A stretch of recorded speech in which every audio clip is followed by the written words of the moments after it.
다 준비했어요. 거기서.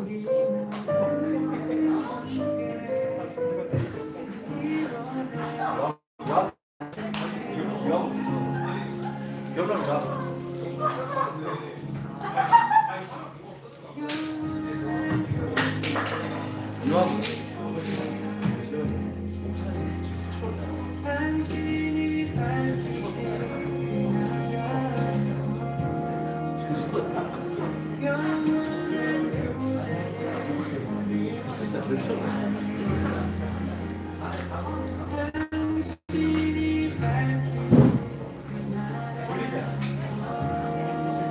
돌리지 장난 아니고 보면 이런 거 하겠어. 하게 하고.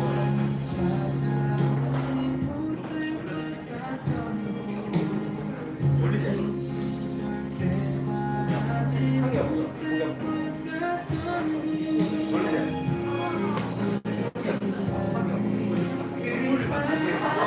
이게 무슨 민트 그 향이.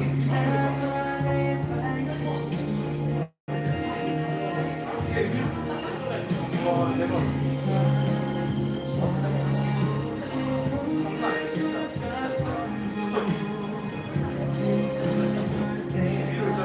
시야 이렇게 속으로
그래.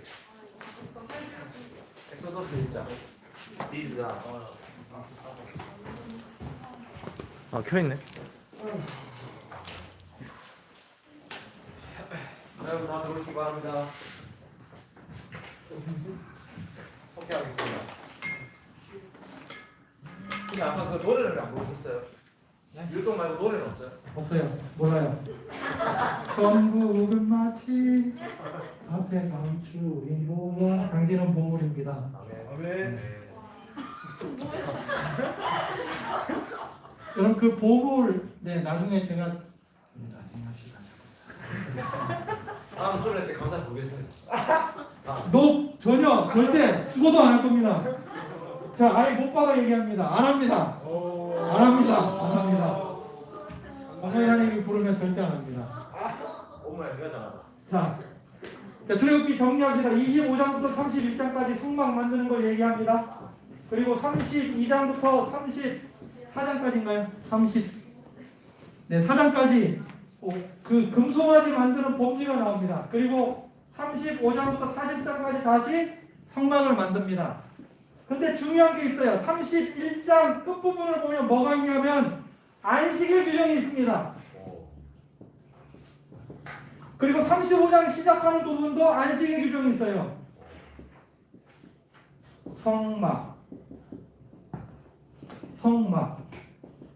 성막은 뭘 뜻하냐면 하나님께서 성막에 임재하시죠. 하나님 우리와 함께 계시다. 그 언약, 곧 나는 너의 하나님이 되고 너는 나의 백성이 된다는 언약을 이루신다는 뜻입니다. 하나님은 절대로 우리를 떠나시지 않으세요. 그게 언약의 핵심입니다. 근데 우리와 함께 하시는 하나님, 이 성막은 그냥 함께 할 뿐만 아니라 교제입니다. 교제. 하나님과 사귐을 나누는 거예요. 언제요? 안식일에. 근데 이스라엘 백성들이 금송아지 사건을 했죠. 사실 이 금송아지 사건의 핵심은 이스라엘의 범죄보다 하나님이 누구이신지에 대한 내용입니다. 네, 그 말씀을 찾아봅시다. 출애굽기 33장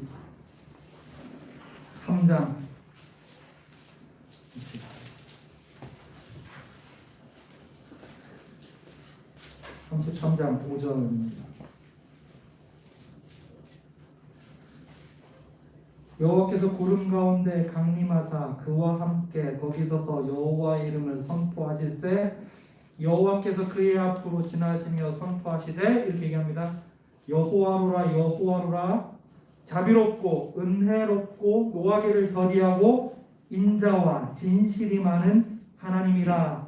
인자를 천대까지 베풀며 악과 과실과 죄를 용서하리라. 그러나 벌을 면제하지는 아니하고 아버지의 악행을 자손 3, 4대까지 보응하리라.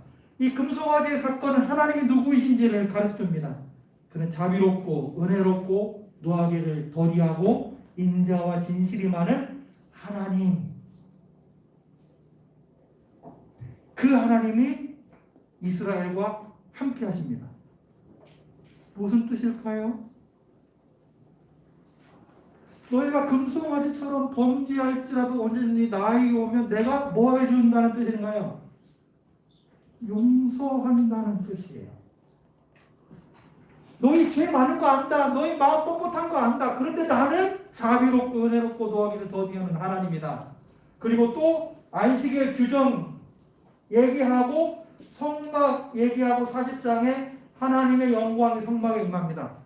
그리고 레위기로 가죠. 레위기는 무슨 내용인가요? 우리의 죄를 어떻게 용서받는지, 그 거룩하신 하나님을 어떻게 죄인인 우리가 만나는지에 대한 내용이 레위기입니다. 레위기를 말하기 전에 하나님께서 뭐 하셨냐면 그분이 누구이신지를 먼저 가르쳐 주신 거예요. 그러니 나를 심판하는 하나님으로 알지 말고 용서하는 하나님으로 알아. 안식일에 나를 만나 죄 용서함을 받아라. 그게 하나님이십니다.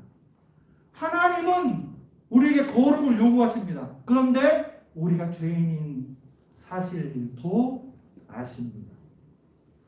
우리를 매일 주 예배 때마다 나는 또 말씀 못 지켰는데 부끄러워하는 마음으로 가게 하는 게 아니라 나는 부끄럽지만 여전히 자비롭고 은혜로운 하나님이 나를 용서하실 걸 알기 때문에 가는 겁니다. 놀랍게도 이 하나님의 이름이 돌아올 주일날 들을 주일 말씀에 나옵니다. 이 하나님의 이름이 성경에 잘 나오지 않아요. 근데 놀랍게도 요나가 이 하나님을 정확히 똑같이 고백합니다. 볼래요? 요나서 4장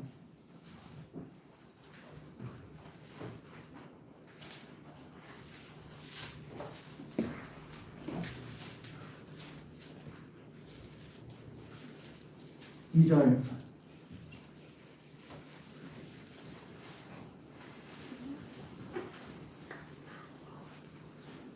요나가 왜 니느웨로 안 가고 도망간 이유가 나옵니다. 요나서 4장 2절 보세요. 그러므로 내가 빨리 다시스로 도망했지 않습니까? 왜냐하면 주님은 은혜롭고 자비롭고 노하기를 더디하고 인애가 크시사 뜻을 돌이켜 후회입니다. 후회. 얘기했죠. 후회. 재앙을 내리지 아니하시는 하나님이신 줄 내가 알았음입니다. 제가 니느웨에 가서 회개하면 저들이 용서 받을 것을 알기 때문에 하나님 저들이 용서받는 것이 싫습니다. 도망간 겁니다. 요나는 하나님을 잘 알았기 때문에 도망간 거예요. 하나님 말씀을 거부한 것도 있지만 요나는 사실 하나님을 잘 아는 겁니다. 이 하나님이 우리 하나님이십니다. 이제 레위기로 넘어가겠습니다. 레위기도 1장 1절에 뭐가 있을까요? 엔드. 네, 엔드가 있습니다. 그리고 레위기 원래 말씀은 바이크라입니다. 하나님이 우리를 부르시다입니다. 원래 레위기에 원래 히브리서 성경은요 제일 앞글자로 되어 있습니다. 성경 제목이. 그래서 창세기는 원래대로 말하면 태초에입니다. 그 첫 단어로 되어 있어요. 그래서 레위기는 바이크라에서 그가 부르셨다입니다. 이것만 봐도 레위기는 무슨 책인 걸 알 수 있을까요? 하나님이 언제 우리를 부르시죠? 네, 예배. 네, 레위기는 예배의 책입니다. 전에 얘기했듯이 레위기는 모세오경의 사실은 핵심입니다. 레위기가 딱 중간에 걸려 있어요. 그리고 레위기에서 하나님께서 많은 것들을 말씀하십니다. 근데 레위기에서 주목해야 될 것은 제사장이 하는 일입니다. 제사장이 하는 일. 그 제사장이 하는 일을 먼저 보고 그 다음 제사가 무엇인지를 좀 보겠습니다. 제사장이 하는 일이 뭘까요? 여러분 제사장이 하는 일을 여러분들 뭘로 알고 있나요? 막 얘기해 보세요. 제사장이 하는 일 아는 대로. 죄. 언약궤에 피 뿌려요. 또 맞습니다. 언약궤에 피도 뿌려요. 또 제사함. 네, 우리의 죄를 사해 주는 게 제사장. 근데 제사장이 제사함. 네, 맞긴 맞습니다. 네. 그리고 또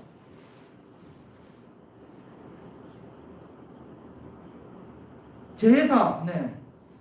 제사가 당연히 나와야 될 것 같은데 안 나와가지고 우리는 제사장 하면 보통은 제사 드리는 사람으로 알고 있어요. 제사 드려서 우리의 죄를 사하는 사람. 근데 레위기 10장 봅시다. 10장 10절. 제사장이 뭐 하는 사람이냐면요. 레위기 10장 10절.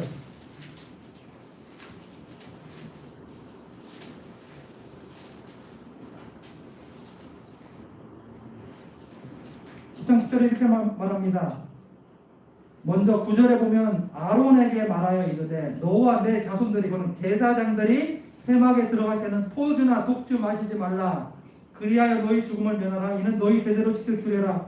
그리하여야 그 다음에 너희가 거룩하고 속된 것을 분별하고 부정하고 정한 것을 분별하고 또 나 여호와가 모세를 통하여 모든 규례를 이스라엘 자손에게 가르치리라. 제사장이 하는 일이 뭐예요? 말씀 가르치는 일이에요. 말씀 누가 가르치냐면 제사장이 가르쳐요. 여러분 말씀 가르치는 일을 누가 한다고 알고 있어요? 선지자는 말씀 가르치는 사람이 아니에요. 제사장이 말씀을 가르쳐요. 제사장이 말씀을 가르침으로 뭘 하냐면 성막 하나님께 함부로 아무나 들어오지 못하게 막는 겁니다.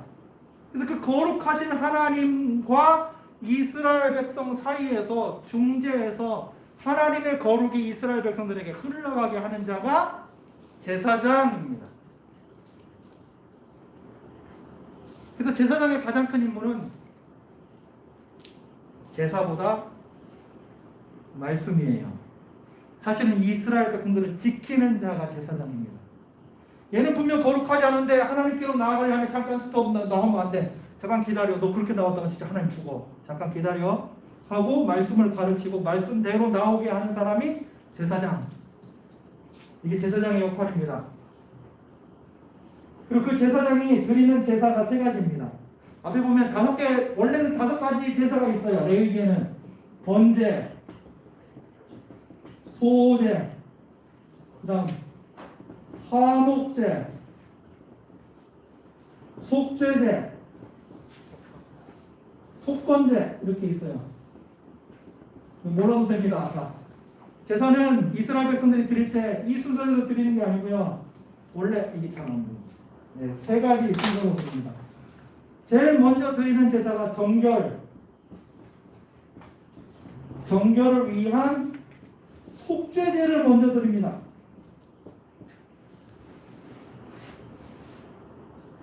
속죄제를 먼저 드려서 우리의 죄를 사해요. 네. 그리고 드리는 제사가 번제입니다. 번제. 번제는 거룩입니다. 속죄제는요, 여기 양을 잡잖아요. 그러면 다리하고 이런 것은 불태우지 않고 제사장에게 줘요. 제사장이 먹을 수 있도록. 제사장 일용할 양식으로 줍니다. 그리고 몸뚱어리는 태워요. 피는 막 뿌리고. 그래서 죄를 사합니다. 근데 번제는요, 피는 받아 뿌리는데 단 하나도 빠짐없이 다 불태워 올리는 게 번제입니다. 하나도 빠짐없이 여기 제사장이 가져갈 수 있는 게 하나도 없어요. 그리고 번제의 핵심은요, 이게 원래 히브리어로 하면 올라예요. 올라. 히브리어로 올라인데 올라가는 제사예요. 오, 대박. 전혀 대박 아니에요. 올라. 올라가는 제사라서 번제입니다. 근데 중요한 게 있어요. 왜 다 태우냐면, 그리고 이걸 왜 올라가는 제사라고 말했냐면, 이 제사에서 다 태움으로 이 제물은 사라지는 게 아니고요, 향기가 돼요. 하늘로 올라갑니다. 그래서 올라가는 제사로 불러요. 속죄 받은 자들이 자신을 거룩하며 하나님께 올라가는 것, 이게 번제입니다. 번제를 항상 뭐하고 같이 들으냐면 소제하고 같이 들었어요. 소제는 곡식 제사입니다. 이 피가 없어요. 이거는 감사 제물입니다. 그리고 나서 세 번째가 뭐냐면 화목제를 드립니다. 화목제는 제사 드리고 남은 음식 뭐 하냐면 같이 먹어요. 제사 드린 사람, 제사장 함께 모여서 같이 나누는 겁니다. 이게 화목제예요. 이게 우리 예배 순서에 다 들어가 있습니다. 속죄제는 뭘까요? 여러분, 죄를 언제 용서받죠? 네, 사제선언입니다. 회개기도 사제선언. 근데 속죄제 드릴 때도 이렇게 합니다. 속죄제 드리고 나서 제사장들이 어떻게 하냐면, 하나님께서 제사장을 통해서 너 죄 사함을 받았느니라 선언해요. 제사를 드리고 나서 선언하면 그 사람이 죄 사함을 받는 겁니다. 예수님께서도 이 땅에서 이렇게 얘기합니다. 너의 죄 사함을 받았느니라 이렇게 선언합니다. 그러자 바리새인들이 너 도대체 누구이길래 죄를 사하느냐? 죄 사함의 권세는 하나님께 있는데 너 도대체 누구냐? 이렇게 얘기합니다. 예수님은 죄를 사하시는 하나님이심을 보여줍니다. 그리고 나서 번제합니다. 번제는 우리 예배 순서에 어디 있을까요? 네, 맞아요. 우리를 드리는 시간입니다. 말씀 듣고 우리가 누구인지 아니 감사함으로 나의 예물, 소재뿐만 아니라 나를 드리는 시간입니다. 그래서 로마서 12장 1절, 그러므로 하나님의 모든 자비하심으로 너희를 권하노니, 그 다음 볼까요? 네, 봅시다. 로마서 12장 1, 2절.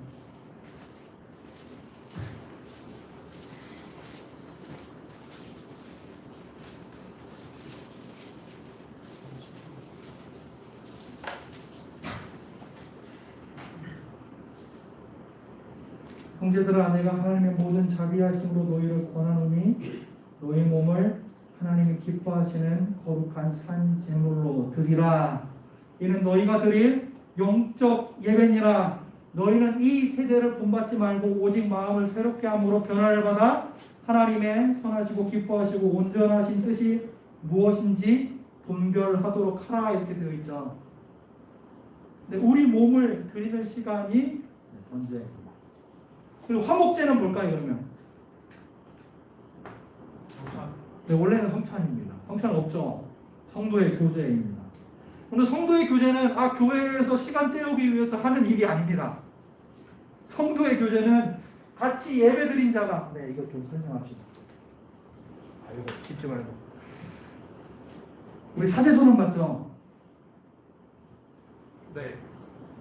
우리 회개기도하면 사제선언하고 목사님께서 읽습니다. 그런즉 이제부터 너희는 그리스도 안에서 새로운 피조물이다. 이전부터 지나갔으니 새 것이 되었도다 이렇게 선언합니다. 그럼 그 사제 선언을 받으면 여러분은 뭘 생각해야 될까요? 뭘 믿어야 될까요? 사실 여러분 아무 생각 없죠. 사제 선언할 때. 솔직하게 저도 막 잡니다 그 시간에. 회의도 하다가 막 졸아요. 그러다가 사제 선언하고 찬송하면 맞다 찬송 막 이렇게 하기도 합니다. 이거 얘기하면 안 됩니다. 나 지원자들 지금 무서운데 얘기하면 큰일 납니다. 네. 근데 사제 선언은 여러분 재판장에서 판사가 피고석에 있는 죄인을 무죄 선언할 때 어떻게 할까요? 판사의 말 한마디면 충분합니다. 누구 무죄. 이러면 그 사람 무죄가 돼요. 판사의 말이 효력이 있어요. 하물며 온 세상의 재판장이신 하나님께서 우리를 향하여 예배자리에서 넌 무죄하다 이렇게 얘기해요. 그럼 난 무죄일까요? 아닐까요? 그걸 믿으셔야 돼요. 사제 선언할 때. 그냥 심심해서 시간 늘리기 위해 만들어 놓은 순서 아닙니다. 하나님께서 우리 죄를 용서하세요. 그래서 그거를 아멘 받고 야 난 이제 무죄네 그렇게 믿으셔야 돼요. 근데 더 중요한 건 뭐냐면 그게 나에게만 이루어지는 게 아니에요. 그럼 제가 얘기했죠. 교회는 개인이 모여서 하나를 이룬 게 아니라고 얘기했어요. 교회는 언약 한 몸에 우리가 지체가 된 겁니다. 그러면 그 사제선언은 우리 개인에게 내려지는 게 아니라 우리 교회 전체에 내려지는 거예요. 내가 용서받았잖아요. 그럼 그 사제선언 시간에 옆에 형제 자매에서 용서받았다는 사실을 생각해 본 적 있어요? 내가 정말 미워했는데 하나님이 저를 용서한 거예요. 이게 기적이 일어나는 거예요. 예배 자리에서. 그리고 그렇게 용서받으니 나도 용서받고 쟤도 용서받으니 죄가 없으니 서로 용서하게 되는 거예요. 그게 화목제예요. 그게 교제입니다. 성도의 교제. 그래서 우리는 교회에서 죄 사함을 받은 자로 교제하면서 하나님 나라를 누리는 겁니다.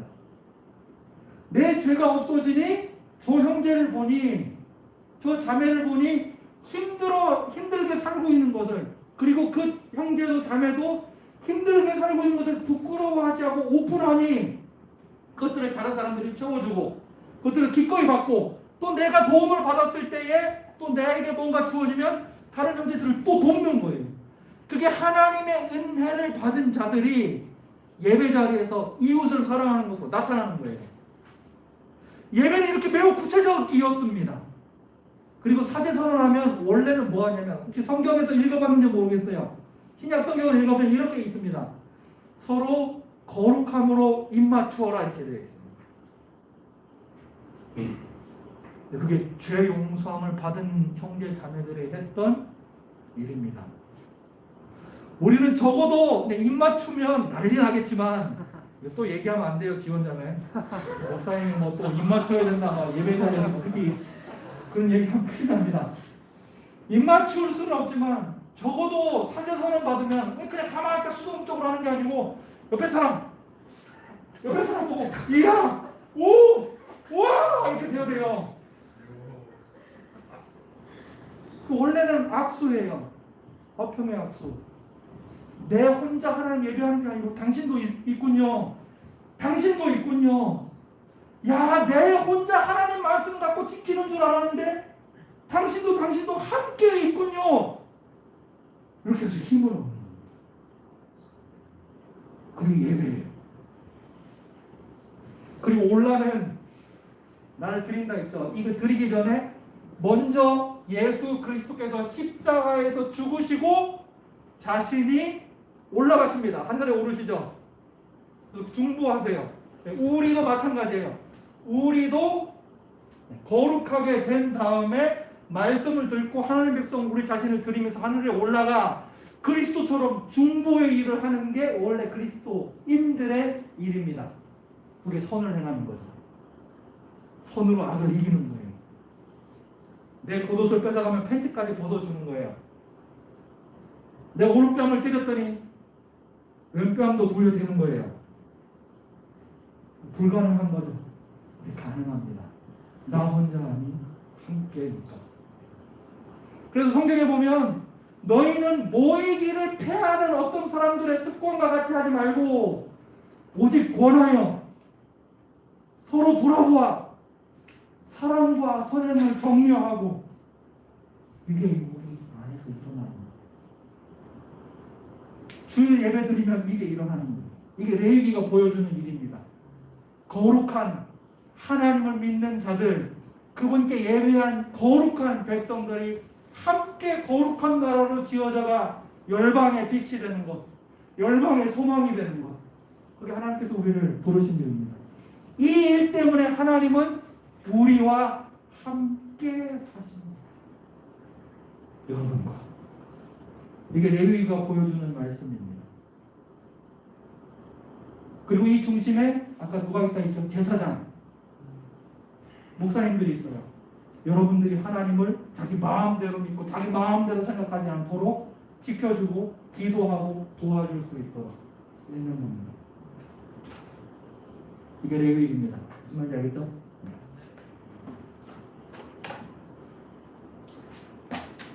네, 넘어가겠습니다. 다음 한번 봅시다.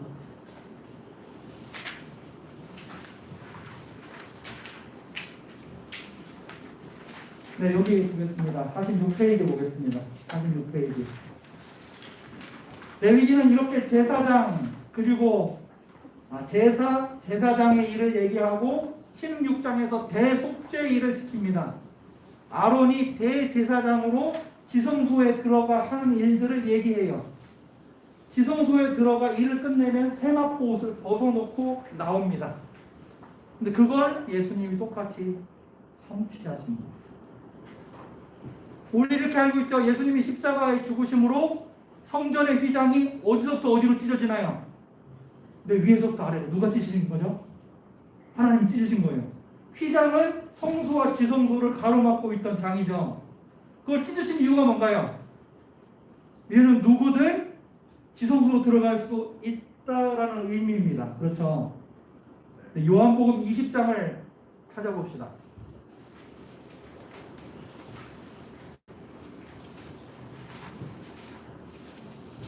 요한복음 20장 1절부터 봅시다.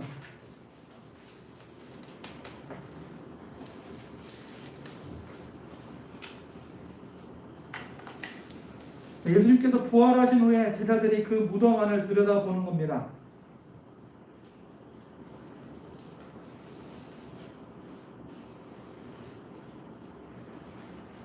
네, 거기 보면 4절 보고 5절 보세요. 베드로가 더 빨리 달려가서 먼저 무덤에 이르러 구부려 세마포 놓인 것을 보았죠. 세마포 놓인 것을 봅니다. 세마포가 벗겨져 있는데 사람은 없어요. 근데 12절 보세요. 옷 입은 두 천사가 예수의 시체에 누웠던 곳에 하나는 머리편에 하나는 발편에 앉았죠. 뭘 보여주는 걸까요 지금? 천사가 양편에 이렇게 있는 거는 시은좌입니다. 지성소 안에 있는 법궤를 얘기해요. 예수님이 묻었던 자리에 천사 한 명, 천사 이쪽에 한 명이 앉아 있는 거예요. 시은좌인을 보여줘요. 그리고 거기에 뭐가 벗겨져 있어요? 세마포가 벗겨져 있어요. 예수님은 보이지 않아요. 무슨 뜻이냐면 예수님이 대제사장으로서 대속죄 일을 완전히 끝내셨다는 것을 부활이 증거하는 거예요. 요한복음 20장은. 그래서 더 이상 드릴 제사는 없습니다. 예수님이 완전히 단번에 제사를 이루셨기 때문에. 그래서 우리가 레위기 그 후반부 17장부터 읽을 수 있어요. 그 예수님의 대속죄 일 때문에 우리에게 이루어진 일이 뭐냐? 그게 레위기 17장부터 있습니다. 그게 46페이지에 있어요. 우리는 거룩한 백성이 되었다. 우리는 이제 거룩하신 하나님과 사귀어 거룩한 백성이 됩니다. 제사 없이 거룩할 수 없습니다. 예수 그리스도 없이 거룩할 수 없어요. 거룩하다는 것은, 여러분, 거룩한 것은 뭐 말씀 많이 읽고 기도 많이 하고 이런 뜻이 아니고요. 성경에서 거룩은 구별입니다. 구별. 믿지 않는 자들과 구별됐다는 게 거룩입니다. 내가 거지한테 손 내밀어 악수 한번 하는 그게 거룩이에요. 내가 할 수 없는 내 선행을 베푸는 게 그게 거룩한 일이에요. 거룩은 저기 진짜 뭐 안드로메다에 있는 어떤 진짜 성인 군자만 하는 게 아니라, 나같이 날라리 목사는 절대로 이룰 수 없는 게 아니라, 나 같은 날라리도 할 수 있는 게 거룩입니다. 그게 그리스도께서 이루어진 거예요. 그리고 중요한 게 2번입니다. 거룩한 제사장. 제사장은 백성이면서 직분자입니다. 이걸 좀 봅시다. 레위기 17장 가봅시다. 이걸 얘기해야 되는 중요한 게 있습니다. 레위기 17장 2절 보세요. 대속죄일 16장을 끝낸 후에 17장에서 이렇게 얘기합니다. 여호와께서 모세에게 말씀하여 이르시되 아론과 그의 아들들과 이스라엘의 모든 자손에게 말하여 이르기를. 지금 모든 이스라엘 자손에게 말하고 있죠. 거룩하게 사는 법을 얘기하고 있습니다. 그리고 나서 쭉 가면 18장 2절 보세요. 거기도 이스라엘 자손에게 말하고 있죠. 이건 모든 사람들이 지켜야 될 규례입니다. 19장 2절도 보세요. 온 회중에게 말하고 있죠. 내가 거룩하니 너희도 거룩하라, 이렇게 얘기하고 있습니다. 그리고 나서 20장 2절도 보세요. 또 자손에게 이릅니다. 거룩한 백성으로서 어떻게 살아야 되는지 얘기하고 있습니다. 그리고 21장 1절을 보세요. 아론의 자손 제사장들에게 말하여 이릅니다. 이스라엘 백성들에게 말한 규정은 제사장들도 지켜야 돼요. 근데 아론과 제사장들에게 말한 규정은 아론과 제사장들이 지켜야 됩니다.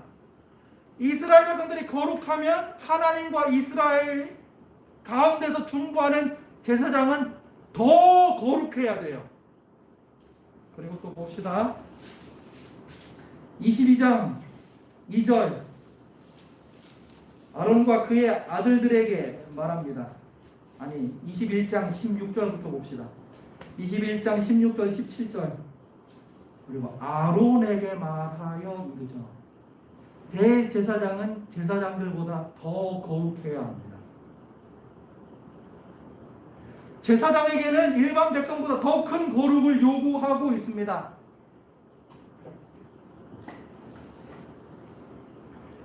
여러분, 이게 왜 중요하냐면요, 이스라엘 백성들의 타락은 항상 이렇게 나옵니다. 백성이 타락하잖아요. 아마 제가 볼 때는 사사기 갈지 안 갈지 모르겠는데 사사시대의 이스라엘 백성들이 각기 소견에 옳은 대로 행합니다. 근데 사사기 20 그 후반부 보면 17장부터 보면 이 이스라엘 백성의 타락의 주범이 누구인지를 얘기해요. 이스라엘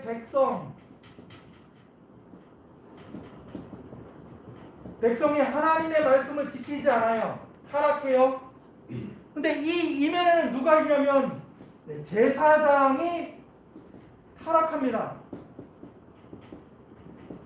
제사장이 타락하면 반드시 백성이 타락합니다. 제사장이 타락했다는 건 뭐냐면 하나님과의 예배가 타락했다는 뜻입니다. 예배가 타락하면 제사장이 타락해요. 아니, 제사장이 타락하면 예배가 타락해요. 하나님과의 은혜가 없으니 백성이 방자히 행합니다. 그래서 구약 성경을 보면 이스라엘 백성을 회복시키려면 뭘 회복시켜야 될까요? 네, 제사장. 직분을 회복시켜야 됩니다. 예배가 회복되어야 백성들이 회복돼요. 예배가 뭐라고 했죠? 우리가 섬기는 게 아니라 하나님께서 섬기는 거라 했잖아. 예배는 하나님의 은혜 생명을 받는 자리입니다. 그 생명을 받아야 이게 흘러갑니다. 그래야 백성이 하나님 나라 백성으로 살 수 있습니다. 이게 항상 나와요. 항상. 백성이 타락하면 제사장이 타락했습니다. 재물 갖지 말아야 될 것도 자기가 막 취해요. 야 일로 와, 재물 갖고 와. 괜찮아, 너 제사 안 드려도 돼. 이건 내가 알아서 할게. 이렇게 막 자기 이익을 취합니다. 이게 말라기서에 엄청 잘 나타나 있습니다. 제사장이 타락하니 백성이 타락하고 예배가 타락하고 하나님의 백성들은 이방인이 됩니다. 거룩하지 못해요.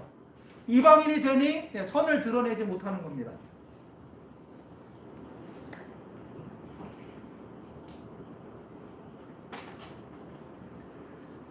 이거는 지금 시대에도 똑같습니다.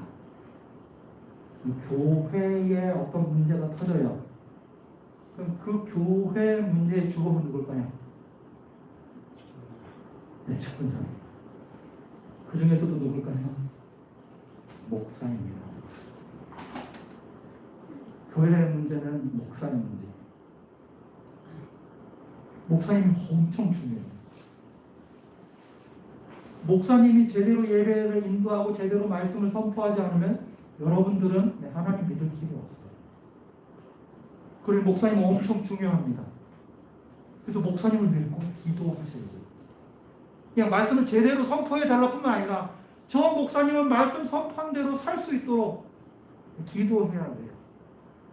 그 말씀 증거하는 삶 자체가 예수님을 보여주는 거울이나 마찬가지예요. 그래서 목사님이 회복되면 바른 말씀을 선포하면 우리가 삽니다. 목사님이 맨날 너 살아라, 이렇게 살아라, 너 회개하지 않으니 이 모양이 꼴이지, 그래 너 공부하지 않으니 이 모양이 꼴이지, 너 당연히 그렇게 살 줄 알았다, 너 그렇게 옷 입으니 그 모양 그 꼴로 살 줄 알았다, 이런 목사는 목사가 아니에요. 모세가 중보자라고 했죠.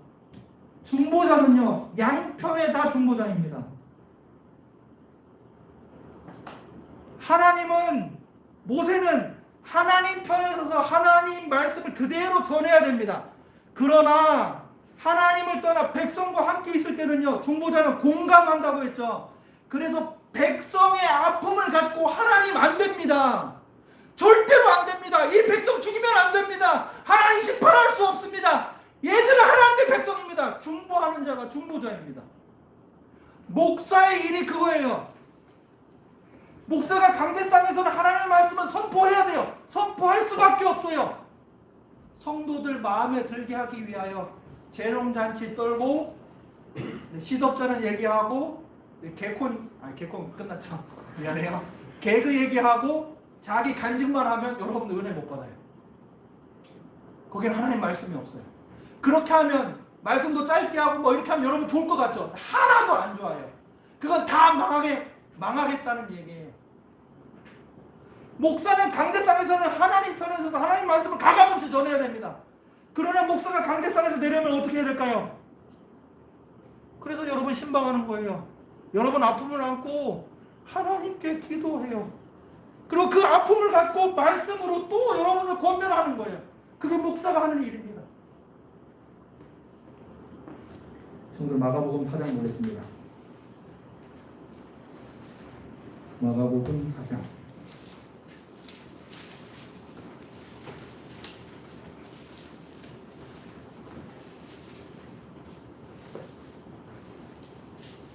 마가복음 4장 1절에 보면 우리가 잘 아는 말씀이 있습니다. 씨 뿌리는 비유입니다. 들으라 4장 3절부터 이렇게 씨를 뿌리고 나가서 뿌림에 어떤 씨는 길가에 떨어집니다. 어떤 씨는 흙이 얕은 돌밭에 떨어집니다. 어떤 씨는 가시떨기에 떨어집니다. 어떤 씨는 좋은 밭에 떨어집니다. 이 비유의 뜻이 뭔지 알죠? 하나님이 말씀을 뿌립니다. 그 말씀이 우리 마음밭에 심겨져요. 그래서 그 말씀이 어떤 밭에는 열매를 맺지 못해요. 열매를 맺는 밭은 네 밭 중에 몇 개인가요? 하나. 여러분 네 밭 중에 한 개에 바칠 자신이 있어요? 여러분 말씀을 듣죠? 여러분은 좋은 열매를 맺고 있어요. 여러분의 마음은 좋은 밭이에요. 이 말씀을 들으면 그러면 하나님께서 우리에게 뭘 하라고 하시는 말씀일까요?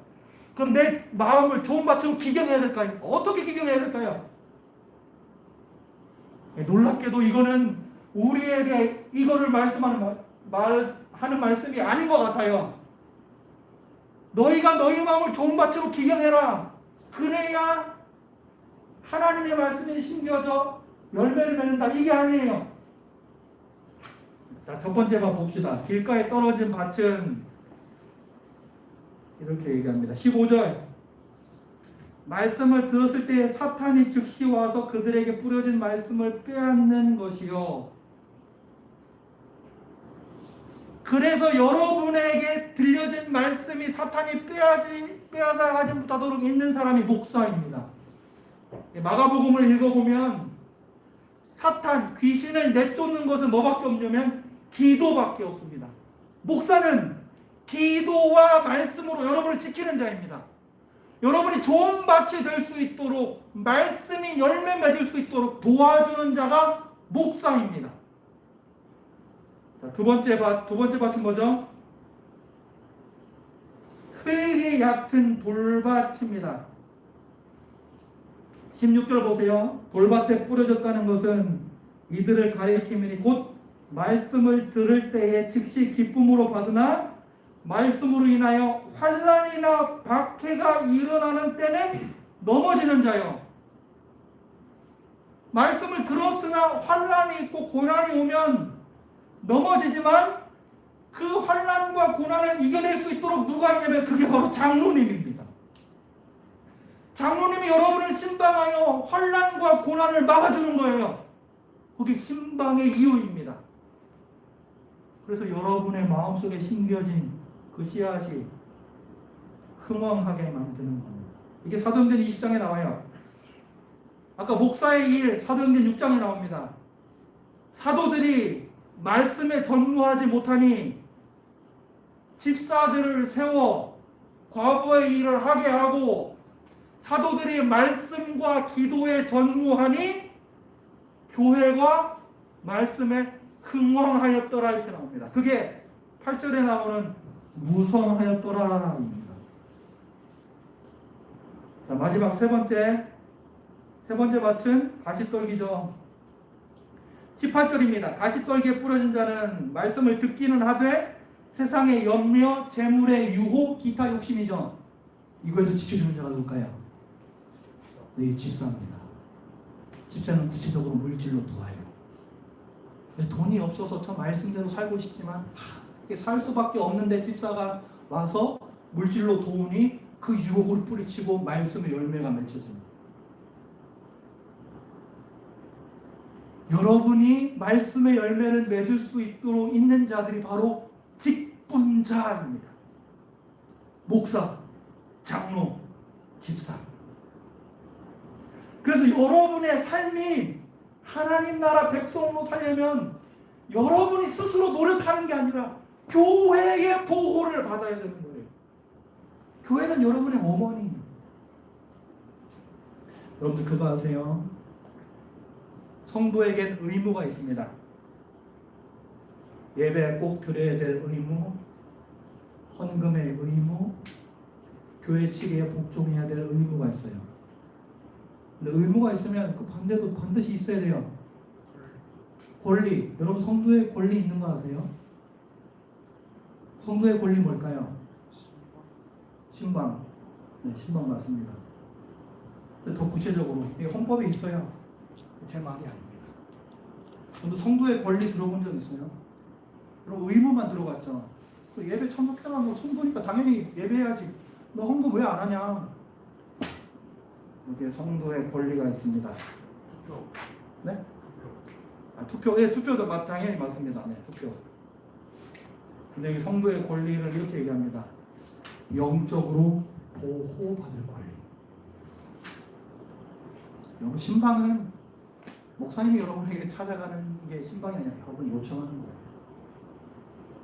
여러분이 힘들면 불러야 되는 거예요. 직분자는 섬기는 자입니다. 그 그리스도의 종이잖아요. 직분자. 목사는 그리스도, 예수 그리스도의 종이죠. 여러분은 예수님의 양떼입니다. 종은 왜 있을까요? 예수님의 양떼를 섬기라고.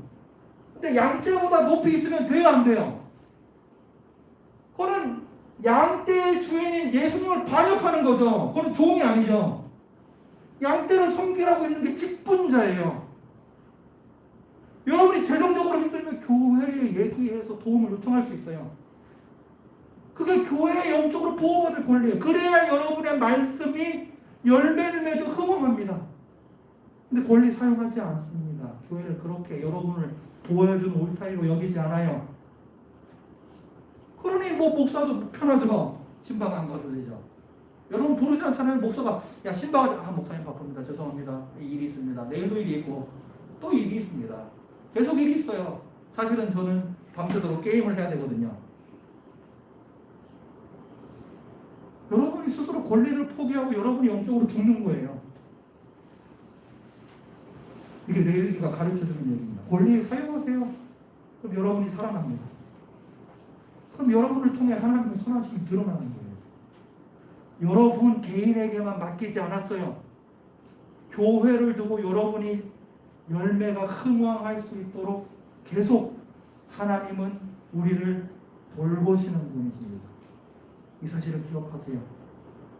목사는 여러분을 잡아먹기 위해 있는 존재가 아니라 여러분 앞에 목욕을 꿇고 여러분을 그리스도께로 인도하는 자입니다. 네, 그렇게 목사님들을 사용하면 좋겠습니다. 저는 사실 이렇게 얘기합니다. 경주교회 있을 때 계속 설교단에서 얘기했어요. 제발 목사 좀 사용하십시오. 나는 여러분을 위해 있습니다. 그게 여러분의 권리입니다. 아무리 얘기해도 절대로 전화 오지 않습니다.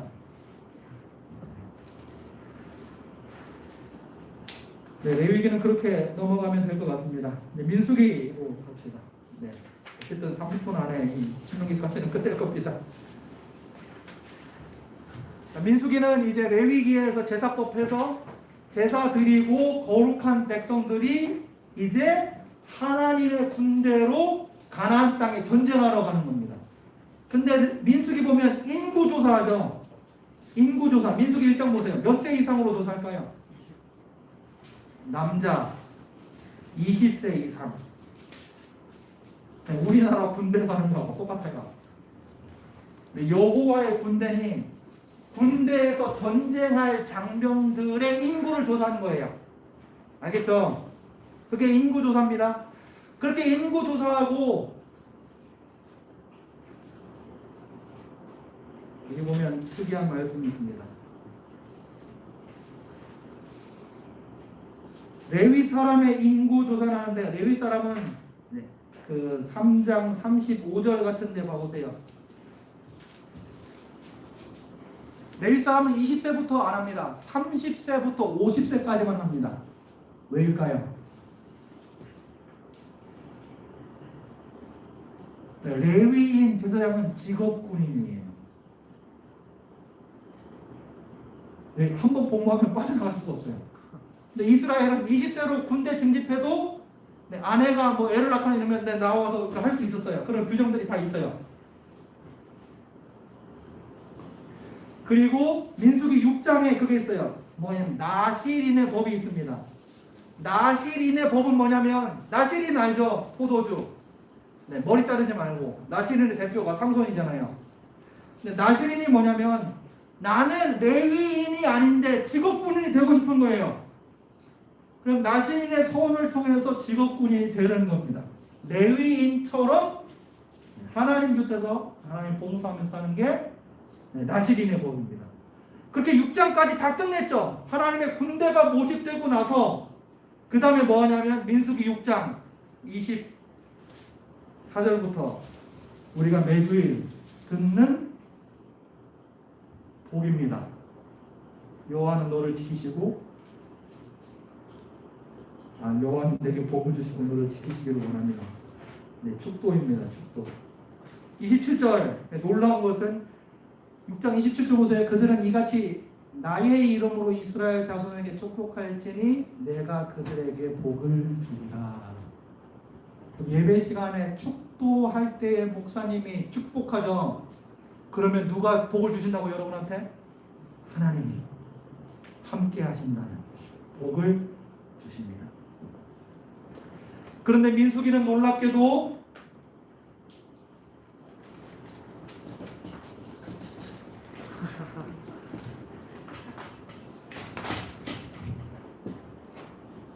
시내산 가기 전에 이스라엘 백성들이 만나와 메추라기 이거 하려고 모세한테 원망 많이 하거든요. 왜 우리를 애굽에서 인도하였느냐? 굶어 죽이려느냐? 하나님 만나 주신다 먹으라.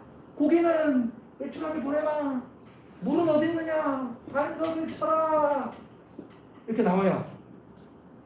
근데 시내산 이때 하나님이 진노하지 않습니다. 벌 주시지 않아요.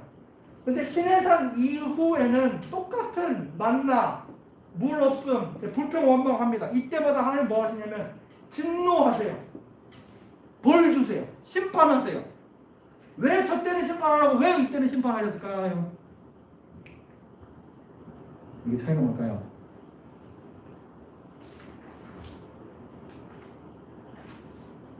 네, 이게 50페이지에 있네요. 50페이지.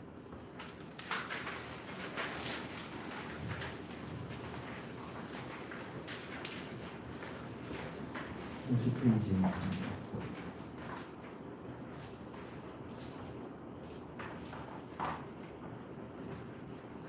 네, 미디암 찬양 똑같이 있죠. 민수기에 똑같이 있어요. 만남의 추하기, 만남의 추하기, 출애굽기의 안식일 위반, 민수기의 안식일 위반. 이게 시내산을 중심으로 넘어갑니다. 출애굽기에는 심판이 다 X 없지만 민수기에는 다 심판이 동그라미로 있습니다.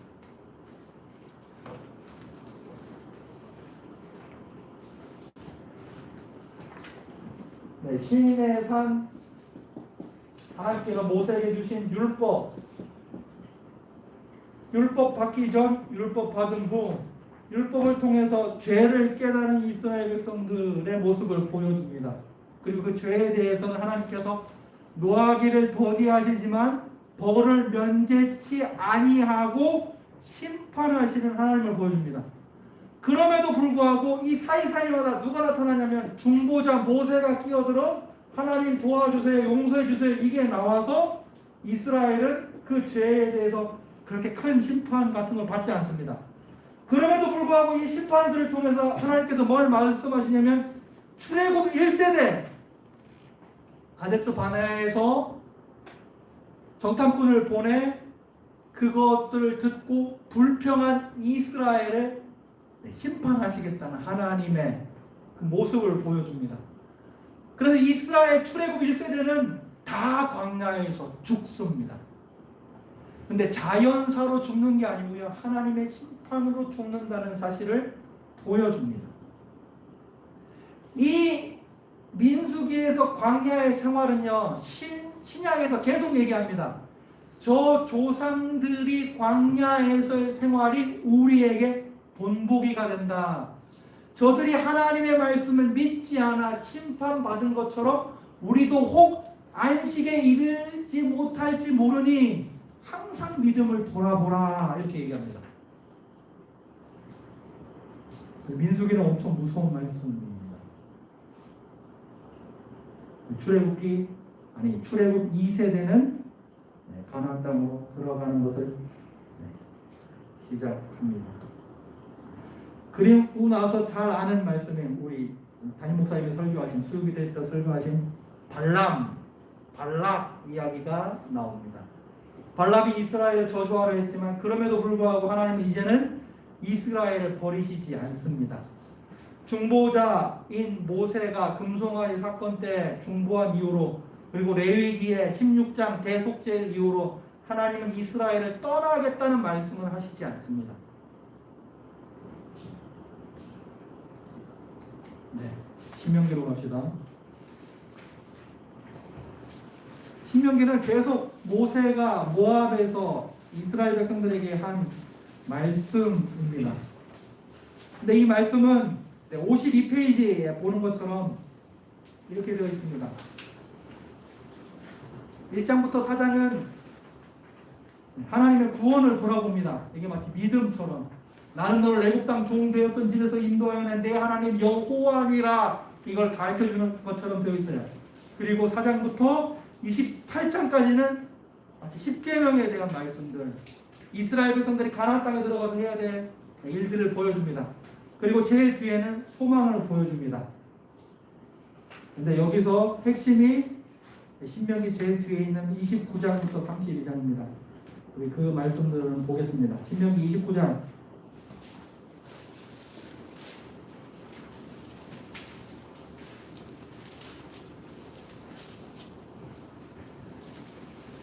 네, 29장에 하나님께서 언약을 세우죠. 30장에 보면 그 위에 제목이 붙어 있죠. 복 받는 길 이렇게 되어 있습니다. 그리고 31장에도 있습니다.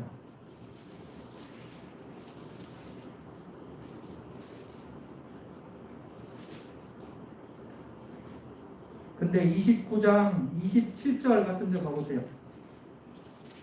하나님께서 이미 말씀을 하셨습니다. 너희가 내 말을 듣고 다른 신을 따라가 섬기면 28절, 29장 28절 하나님께서 진노하심으로 이 땅에서 너희를 뽑아내사 다른 나라에 내던지심이 오늘과 같다 이러면서 너희들은 포로로 잡혀갈 것을 가나안 땅에 들어가도 결국 포로로 그 땅에서 쫓겨날 것을 얘기합니다. 그리고 신명기 32장에서도 동일하게 얘기하면서도 43절에 보면 소망을 줍니다. 그게 자기 백성을 위하여 속죄하시겠다는 소망을 줍니다. 이게 나중에 보면 선지자들이 이스라엘 백성을 향하여 선포하는 말씀의 기초가 됩니다. 선지자들이 자기 얘기를 한 게 아니고요. 모세 오경에 있는 말씀대로 이스라엘 백성들에게 선언한 겁니다. 목사들도 말씀대로 설명합니다.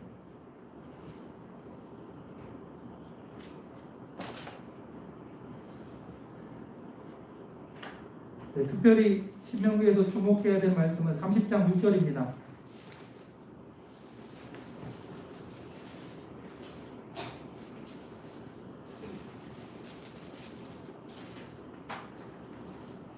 이것만 보고 끝내겠습니다. 30장 6절 너희 하나님 여호와께서 너의 마음과 너의 자손의 마음의 할례를 베푸사 너로 마음을 다하여 뜻을 다하여 내 하나님 여호와를 사랑하게 하십니다.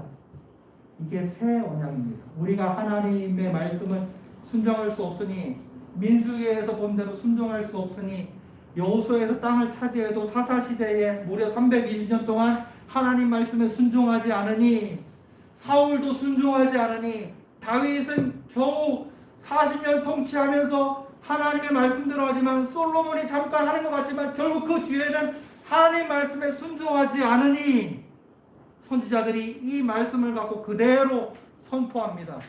너희는 죽었다 깨어나도 하나님을 믿지 않으니 죄만 짓는 죄 덩어리들이니 그 죄 짓는 마음을 내가 고치겠다. 그래서 예레미야 31장 33절을 봅시다.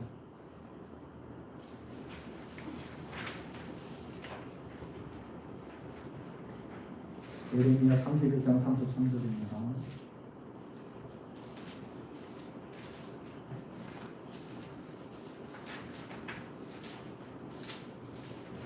그러나 그날 후에 내가 이스라엘 집과 맺을 언약은 이러하니 곧 내가 나의 법을 그들의 속에 두죠. 원래 법은 어디 있어요? 돌판에 있어요. 근데 마음판에 새겨주시는 거예요. 그러므로 뭐라고요? 나는 그들이 하나님이 되고 그들은 내 백성이 될 거다. 이걸 에스겔은 이렇게 얘기합니다. 에스겔 36장 26절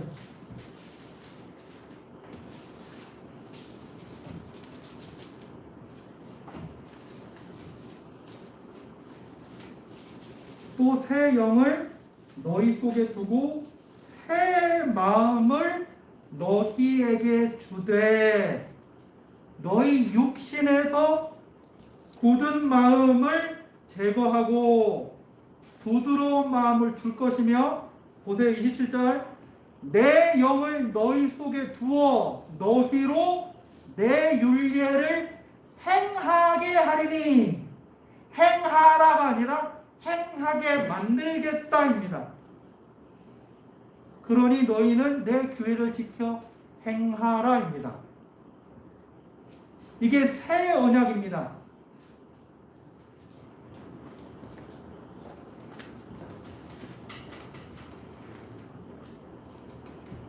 저는 이거 중고등부 친구들한테 설교할 때 이렇게 설교합니다. 설교했습니다. 이거는 마음의 이식 수술입니다. 자, 모든 인류는 아담 이후에 모든 인류는 잿덩어리예요. 자, 사람이 이렇게 있어요. 사람의 심장, 마음이 이렇게 있습니다. 근데 마음이 잿덩어리예요. 얘 마음의 이식 수술을 받아야 되는데 새 마음을 가진 사람을 아무리 찾아봐도 없어요.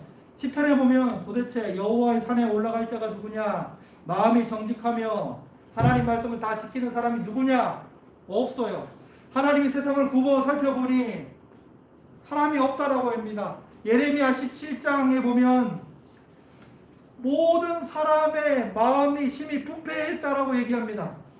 사람의 마음이 없어요. 그래서 이식 수술하려면 무슨 마음이 필요해요? 새 마음을 가진 한 사람이 필요합니다. 그게 누굴까요? 그게 예수 그리스도입니다. 그분은 우리와 성정이 같지 않죠. 동정녀 마리아에게 태어나서 죄가 없으신 분이십니다. 근데 이분이 어디에 달려요? 십자가는 수술대입니다. 수술대 위에 누워서 그분의 새 마음을 이식 수술할 준비를 하셨습니다. 이 새 마음이 어떻게 우리의 마음에 이식될까요? 성령 하나님입니다. 성령 하나님께서 이 새 마음을 우리 마음에서 에스겔 말씀 그대로 이 마음을 제거하고 새 마음 그리스도의 마음을 이식 수술시켜 주사 깨끗한 마음이 되어 이 방법밖에 없는 거예요. 기적과 이사로는 사람이 절대로 이 죄의 문제에서 벗어날 수 없어서 이식수술 시켜주신 겁니다. 그래서 우리가 하나님 말씀을 지킬 수 있는 겁니다. 예레미야 말씀 찾았죠? 지금 37장 볼래요? 하나님 이게 가능합니까? 뻥치지 마세요. 에스겔 37장 마른 뼈 환상이 나오죠. 생기어 사방에서 불어오라. 죽어있는 자들에게 불어라. 그러니 11절 인자야 이 뼈들은 이스라엘 온 족속이라. 그들이 우리의 뼈들이 말랐고 소망이 없고 다 멸절되었으나 대언하여 이르면 12절 무덤에서 열고 너희가 거기에서 나오리라. 14절 또 내가 내 영을 너희 속에 두어 너희가 살아나게 하고 내가 또 너희를 너희 고국 땅에 두리니 나 여호와가 이 일을 이룬 줄을 너희가 알리라. 아까 로마서 12장 1절 2절 얘기했죠. 하나님의 기억이 안 납니다. 자, 로마서 12장 1, 2절 찾읍시다.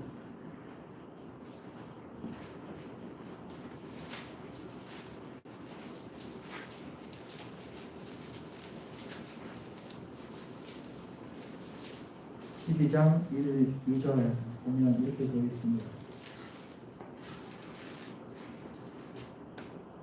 너희 몸을 하나님이 기뻐하시는 거룩한 산 제물로 드려라. 근데 하나님 우리는 거룩하지 않습니다. 우리는 아무리 해와도 거룩한 사람이 될 수 없습니다. 나는 하나님 말씀 듣고 말씀대로 살려 말씀 줘봤지만 저는 늘 실패하고 넘어졌습니다. 그래서 2절 너희는 이 세대를 본받지 말고 오직 마음을 새롭게 함으로 변화를 받아 하나님의 선하시고 기뻐하시고 온전하신 뜻이 무엇인지 분별하도록 하라. 이렇게 되어 있는데 원문은 이렇게 안 되어 있어요. 원문은 이렇게 되어 있습니다. 너희는 하나님의 선하시고 기뻐하시고 온전한 뜻이 무엇인지 분별하기 위하여 새 마음으로 변화를 받아라 이렇게 되어 있어요. 그래 너희 하나님 백성으로 살 수 없는 거 안다. 너희 살 수 없어. 나 다 안다. 그러니 내가 새 마음 줄게. 이 새 마음으로 변화를 받아라. 그러면 살 수 있다가 로마서의 주제입니다.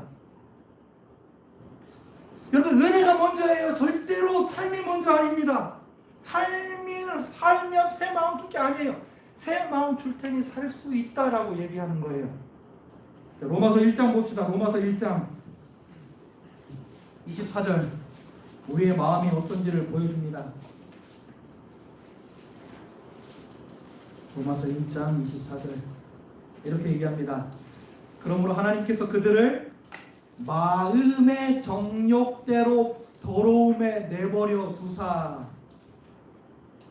28절 또한 그들이 마음에 하나님 두기를 싫어하매 하나님께서 그들을 그 상실한 마음 더러운 마음대로 내버려 두사 합당하지 못한 일을 하게 하셨으니 이 더러운 마음에서는 모든 불의, 추악, 탐욕, 악의, 시기, 살인, 분쟁, 악독, 수군수군, 비방, 하나님 미워하고 능욕하고 교만하고 자기 자랑하고 악도모하고 부모 거역하고 우매하고 배약하고 무정하고 무자비하죠.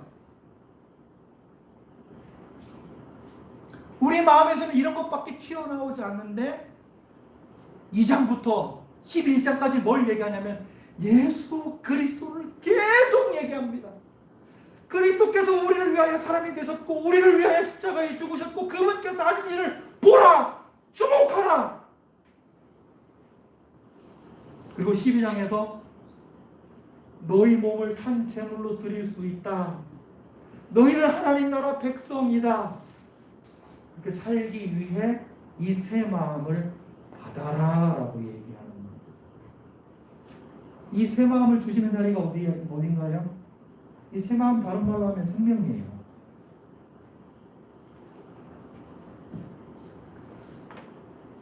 그럼 제게 아들이 있어요. 지금 13살입니다. 키가 이렇게 턱 정도 와요. 제겐 딸이 있어요. 11살입니다 올해. 근데 제 딸이 5살 때까지 말을 못했어요. 아빠 마음은 어떨까요? 엄마 마음은 어떨까요? 말을 못하면 애간장 타요. 병원 가고 뭔가 진단을 다 해볼 겁니다. 얘가 장애가 있어서 그런지 혀가 짧아서 그런지 아니면 조금 성장이 늦은지 뭔가 걱정을 다 할 겁니다. 얘가 나이가 들면 키도 크고 잘하고 말도 하고 정상적으로 생명을 받은 거를 드러내야 되는데 그걸 하지 않으면 마음이 아파요. 그런데 감사하게 6살이 되자 말문이 트여가 저보다 더 말을 엄청 많이 쏟아냅니다. 지금은 딱 여자예요. 들어가면 아빠 여기 앉아봐. 오늘은 이런 일이 있었고 저런 일이 있었어. 아빠는 무슨 일이 있었어. 계속 말을 하기 시작해요. 감사한 거죠. 근데 여러분이 하나님의 자녀예요. 근데 여러분이 1년, 2년, 3년이 지나도 자라가지 않아요. 그 상태 그대로예요. 목사인 우리의 마음은 어떠할까요? 어떠해야 할까요? 그냥 내버려둬. 뭐 알아서 하겠지. 뭐 이렇게 할까요? 목사의 마음은 애간장 타야 돼요. 제가 분명 1살, 2살, 3살 계속 말씀을 듣고 예배 자리에 있는데도 왜 안 자라지? 왜 생명을 드러내지 않지? 문제가 있는 거예요. 생명을 받아야만 그 생명에 합당한 삶이 나오는 거예요. 5살짜리에는 아빠에게 안기고 그 생명을 드러내고 옷을 홀딱 다 벗고 있어도 여자라도 부끄러워하지 않는 거예요. 근데 제 딸이 20살이 됐는데도 그렇게 하면 문제가 있는 거죠. 그건 생명을 드러내는 게 아니에요. 여러분이 하나님의 자녀로 살아가기 위해서 반드시 필요한 건 생명입니다. 새 마음이에요. 은혜예요. 하나님의 사랑이에요. 예수님이에요. 그걸 알면 자라가 생명이 자연스럽게 흘러나올 겁니다. 그게 복음이에요. 그러니 여러분 스스로 점검할 때 나는 잘 못 사는 것 같아, 나는 그런 것 같아 이러면 다짐이 아니라 생명을 구하세요. 그리스도를 바라보세요. 말씀을 펴세요. 기도하세요. 말씀을 통해 하나님 만나게 해주세요. 예수님의 생명 받게 해주세요. 저를 하나님의 보문이라 하셨잖아요, 하나님. 근데 저는 제가 보기에도 형편없어요. 정말 하나님의 보문을 알게 해주세요. 기도하세요. 그럼 반드시 하나님께서 은혜 주셔서 여러분을 자라가게 하시고 그 생명을 자연스럽게 드러나게 하실 겁니다. 여러분이 교회 생활하면서 해야 되는 것은 생명이에요. 새 마음이에요. 무슨 말인지 알겠죠? 어떠한 설교를 듣든지 그 설교가 끝나면 여러분에게 남아야 되는 한 가지 사실은 그 설교를 통해서 선포된 하나님이 도대체 누구이신지를 반드시 여러분 스스로 정리를 하세요. 하나님이 이렇게 살라고 했다 그러면 도대체 그렇게 명령한 하나님을 왜 그렇게 살라고 하시는지를 고민하세요. 그게 묵상이에요. 그게 말씀을 씹어먹는 거예요. 그렇게 하나님이 누구인지 알 때, 그 하나님의 진심을 알 때 우리는 변화되기 시작합니다. 저는 계속 그래서 전하는 거예요. 제 아들, 딸 효도하지 않아요. 지금도 게임하고 지금도 9시 50분인데 분명 로블록스 하면서 엄마를 괴롭히고 있을 거예요. 요즘은 핸드폰으로 이어폰을 제가 헤드폰을 하나 사줬거든요. 그랬더니 핸드폰에는 이어폰을 끼고 헤드폰으로는 컴퓨터에 껴서 양 두 개를 껴서 아이유 노래를 들으며 게임을 하고 있어요. 얘 핸드폰을 보면 아이유밖에 없어요. 아이유가 그렇게 좋니? 네. 아이유 노래를 껴요. 와, 너 장난 아니다. 성경은 괜찮아요. 그럼에도 불구하고 저는 얘를 사랑하고 얘한테 계속 밥을 먹이고 얘를 생명을 주고 얘를 계속 훈계할 겁니다. 근데 얘가 어느 순간 철 들었을 때에 스스로 아빠, 엄마의 사랑을 깨달았을 때에 스스로 행동을 고치기 시작할 겁니다. 우리도 하나님 앞에 계속 그렇게 간절하게 찾다 보면 철 들 때가 올 겁니다. 그러면 바뀌는 자신의 모습을 볼 거예요. 여러분이 해야 되는 것은 나는 이렇게 살아야지 아닙니다. 하나님의 은혜가 뭔지, 예수님 은혜가 뭔지, 예수님께서 도대체 나에게 주시려는 게 뭔지 그걸 받아 누리세요. 그게 여러분이 해야 할 일입니다. 그리고 아까 얘기했듯이 교회를 사용하세요. 목사님을 이용하세요. 장로님을 이용하세요. 장로님 우리 수련회 합니다. 먹을 것 좀 사주세요. 와주세요. 기도해 주세요. 그게 형식적인 게 아니고 교회의 보호예요. 그렇게 하면 싫어할 분 한 사람도 없습니다. 그러니 교회의 보호를 받으며 생명을 받아 누리세요. 그런 여러분이 이 교회의 미래입니다. 명령은, 순종은 믿음에서 나옵니다.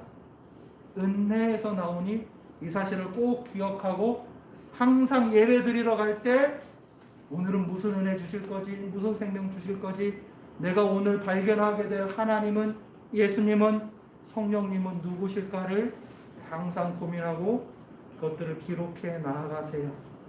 그럼 여러분도 모르는 사이에 믿음이 자라갈 것입니다. 여기까지 하겠습니다. 혹시 뭐 궁금한 거 있으면 물어보시죠. 이거 안 했네요. 죄송합니다. 신명기 마지막입니다. 신명기 한번 봅시다. 32장.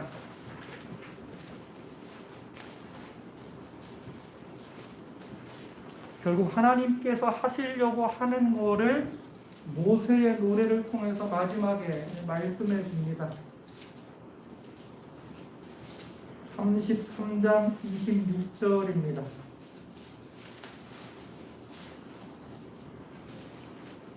이렇게 얘기합니다. 여수룬이여, 여수룬은 이스라엘을 사랑스럽게 부르는 말입니다. 마치 여인처럼 제 아내를 애칭으로 부르는 것처럼. 애칭은 안 가르쳐주지. 여수룬이여, 하나님 같은 이가 없도다. 그가 너를 도우시려고 하늘을 타고 궁창에서 위엄을 나타내시는도다. 하나님 같은 이 없음을 얘기합니다. 그리고 나서 29절 보세요. 이스라엘이여, 너는 행복한 사람이로다. 여호와의 구원을 너같이 얻은 백성이 누구냐? 비교할 수 없는 하나님, 그 하나님을 믿는 이스라엘, 그리고 여러분도 세상 누구와도 비교할 수 없다는 사실을 말씀은 보여줍니다. 이게 모세 율법의 마지막입니다.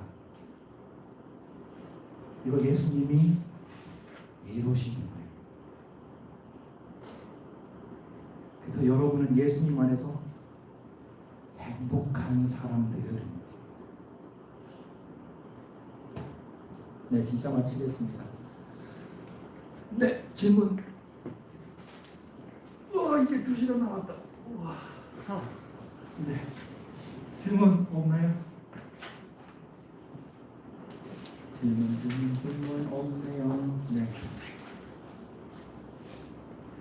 내일은 아마 여기 또 다 못 오겠죠. 네. 내일은 뭐 제 마음대로 하겠습니다.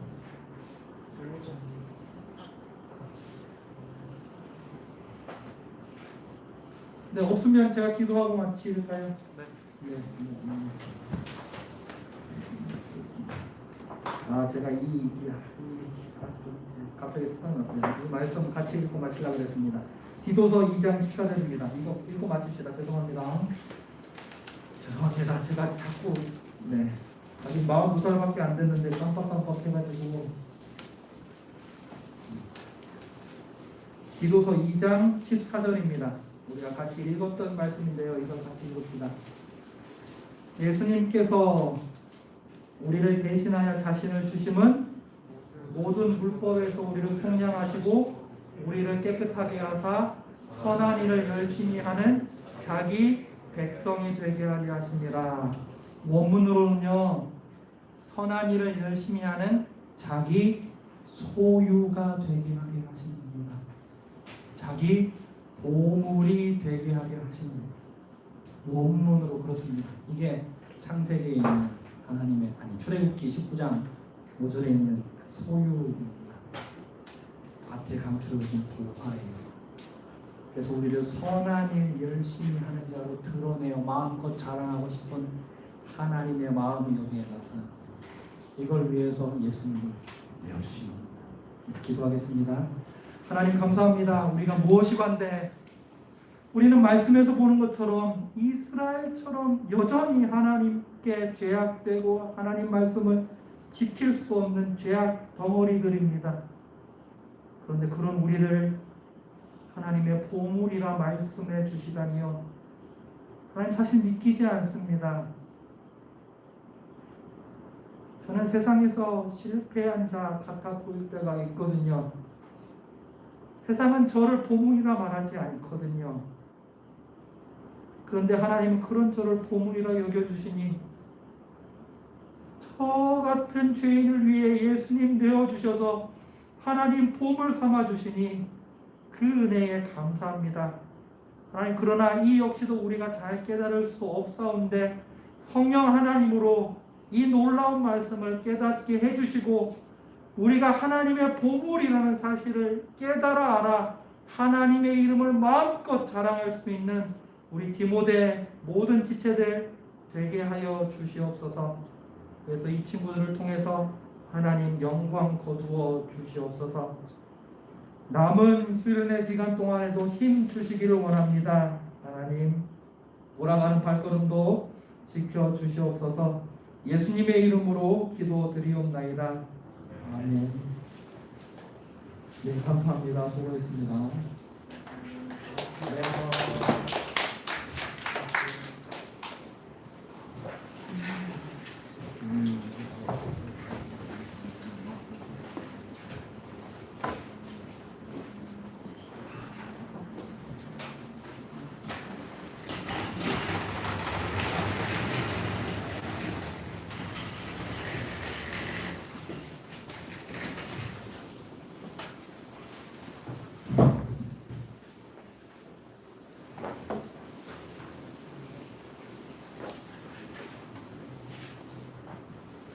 안녕하세요.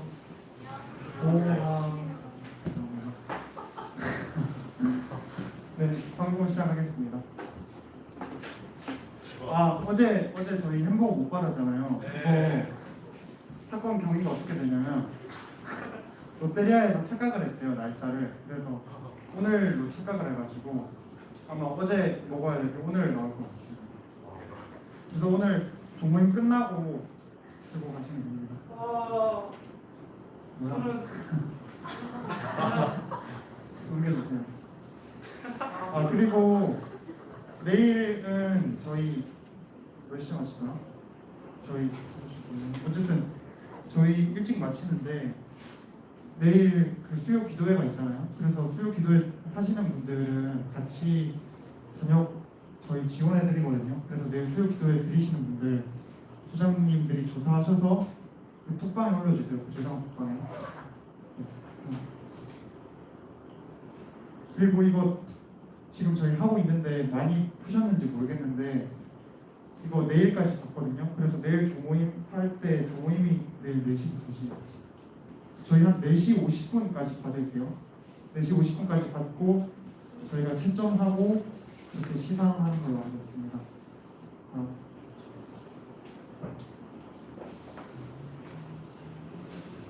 그리고 지금 입회금 아직 안 내신 분들 있죠? 그 늦게 오신 분들 지원이 됐어? 그래? 아마 계실 텐데 한 번 더 공지해 드릴게요. 저녁 식사 아예 안 하시면 저희가 그 회비를 안 받고 한 번이라도 하셨으면 5,000원 받습니다.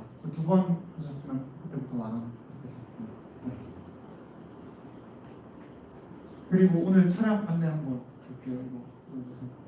이거 소연이랑 구영이랑 태영이 형은 그 건호가 고생해 주기로 했어요. 그래서 건호 아시죠? 건호 찾아가시면 되고. 그리고 여기 지금 여기 아까 이름이 없었던 분들은 그 알려주세요. 예찬? 예찬 어제 갔던 대로 병호 형이 들어다 주셨나요? 주모임 장소는 어제랑 동일합니다. 그렇죠? 그리고 내일 1시 40분까지 여러분 와주세요. 내일 마지막이니까 마지막 목사님 강의 듣고 조모임하고 같이 마칠 것 같습니다. 그리고 저희 가실 때 자기 자리 정리 한 번씩 해주시고 그리고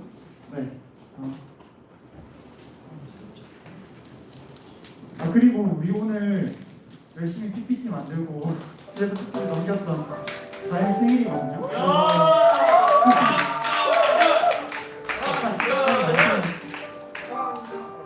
빨리 나오세요.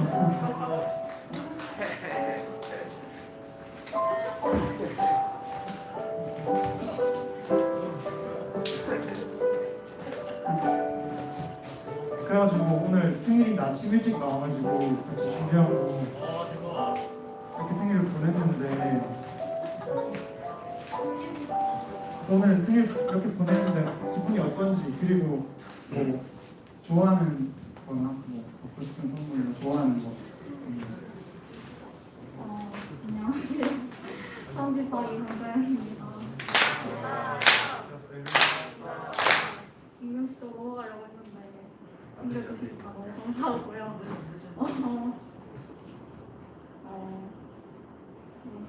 네, 오늘 하루 종일 교회에 있었어가지고 많은 분들이 축하를 해주셔서 저는 그걸로 만족하고 에이. 또 많은 분들이 진짜 만족하고 그걸로 저는 너무 행복하고 기쁩니다. 여러분들이 청중을 온전히 누리고 가셨다면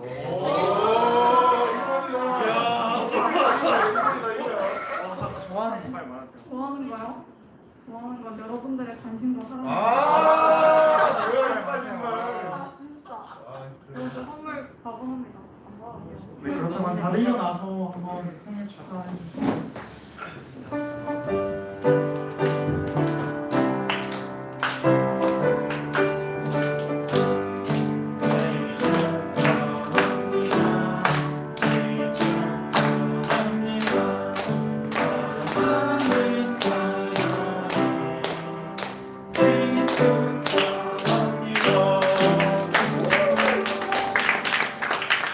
저는 동모임 하러 가시면 됩니다. 네. 자리 깨끗하게 해주시고요.